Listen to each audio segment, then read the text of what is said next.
آپ کسی بھی مدارس کے اندر جائیے اور جانے کے بعد میں ایک دن اور ایک رات وہاں گزاریے، اور کسی اسکول کے اندر جائیے اور جانے کے بعد میں وہاں ایک دن اور ایک رات گزاریے، اور پھر ان دونوں کا مقابلہ کیجئے، ان دونوں کا مقابلہ کیجئے،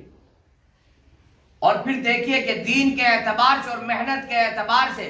زیادہ کاوش اور زیادہ محنت کہاں ہے۔ حفظ قرآن پڑھنے والے بچے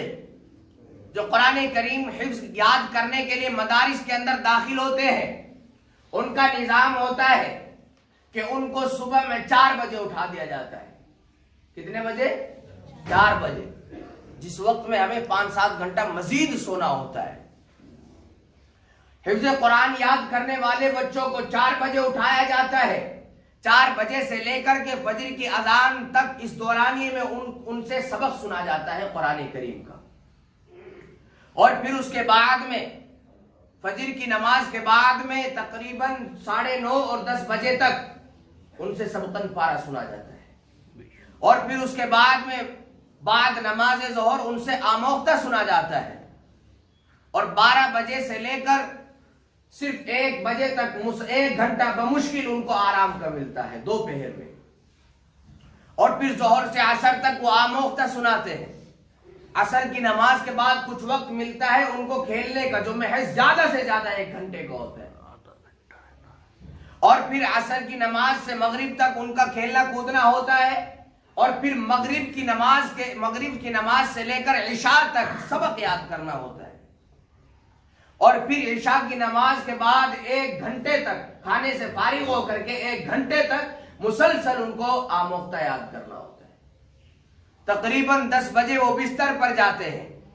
اور بستر پر جانے کے بعد میں پھر سو جاتے ہیں، تھکاوٹ پورے دن کی اتنی شدت کی ہو جاتی ہے، اور پھر صبح میں 4 بجے ان کو اٹھنا ہوتا ہے۔ اور اسکول والے طالب علم ان کا یہ نظام ہوتا ہے کہ وہ عام طور پر 11-12 بجے بستر پر سونے کی نیت سے آتے ہیں، اور سونے کے بعد میں صبح میں 7-7:30 بجے اٹھ کر کے تیاری کر کے 8-8:30 بجے اسکول جاتے ہیں، اور وہاں سے 2 یا 2:30 بجے تک واپس آتے ہیں۔ اس کے بعد میں ٹیوشن وغیرہ گئے، اس کے بعد کا وقت ان کے پاس فری ہے، خالی ہے۔ تو اب بتائیے محنت زیادہ کہاں ہے؟ اگر محنت کی بات کی جائے، مدارس اسلامیہ کے اندر محنت ہے، اور پھر اس کے بعد میں اجر کی بات کی جائے، ہمارے بچے اگر اسکول میں جاتے ہیں عقائد کوئی نہیں سیکھیں گے، ہمارے بچے اگر اسکول میں جاتے ہیں دین کی تعلیم سے بالکل غافل رہیں گے۔ اگر ہمارے بچے مدارس اسلامیہ کے اندر جاتے ہیں تو اس میں ساتھ میں اسکول کی تعلیم بھی شامل کی جاتی ہے۔ خود ہمارے یہاں عیدگاہ والے مدرسے میں عالیہ ثالثہ کے درجات کے بچوں کو 12ویں کلاس کا باقاعدہ سرٹیفکیٹ دیا جاتا ہے ہریانہ گورنمنٹ کے اعتبار سے۔ تو لہذا مدارس اسلامیہ ہر اعتبار سے ہماری رہنمائی کرتا ہے، لیکن افسوس اس بات کا ہے کہ ہم مدارس اسلامیہ سے منسلک ہونا چاہتے ہی نہیں۔ خود ہم نے مدارس اسلامیہ کو توہین کی نگاہوں سے دیکھا ہے، حقارت کی نگاہوں سے دیکھا ہے۔